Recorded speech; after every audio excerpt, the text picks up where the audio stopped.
Je voudrais, avant d'expliquer, présenter toutes les excuses de la SBE pour les désagréments que nos clients ont pu subir. De mémoire, on va dire de béninois, depuis 2 ans, on n'a plus connu autant de temps de coupure. Alors jeudi dernier, il était question que la communauté électrique du Bénin, qui est la CEB, qui fournit l'énergie électrique à la SBE et à la CET du Togo, a planifié des travaux pour la mise en service de nouveaux postes, notamment à Porto Novo. Il était donc question que la CEB isole les lignes qui alimentent le Bénin et le Togo et procéder à la mise en service de ce poste-là. Mais il y avait, on va dire, un risque à la coupure de l'alimentation de la fourniture, c'est que lorsqu'il y aura l'effacement total du Nigeria, on ne peut pas envoyer de l'énergie qui vient du Ghana pour que nos groupes puissent s'accrocher à cette énergie-là. Donc on doit fonctionner en îloté. Il en est de même que lorsque du côté du Ghana, l'énergie s'efface, on ne peut pas envoyer l'électricité qui vient du Nigeria vers le Togo pour leur permettre cette alimentation.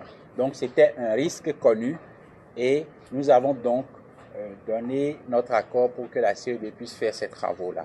Donc il y avait une durée qui était prévue pour la réalisation des travaux et pendant que les travaux se poursuivaient, le risque qui était déjà connu est arrivé, c'est-à-dire que le Nigeria s'est effacé.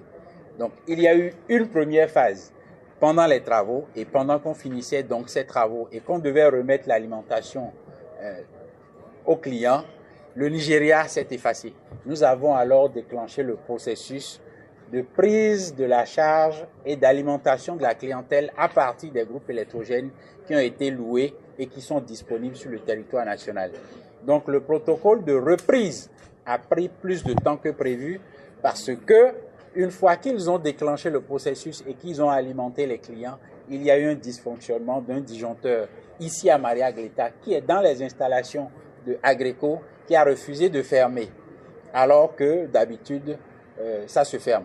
Donc il a fallu tout éteindre, mettre complètement les groupes à zéro et dépanner ce disjoncteur-là qui a refusé de se fermer. Donc le disjoncteur a été dépanné et nous avons repris donc le processus de réalimentation à partir des groupes électrogènes qui sont loués sur le site de Maria Gleta et nous avons alimenté donc les clients. Donc voilà ce qui s'est passé. Il y a eu une succession d'événements qui ont entraîné le temps de coupure que nos compatriotes ont observé.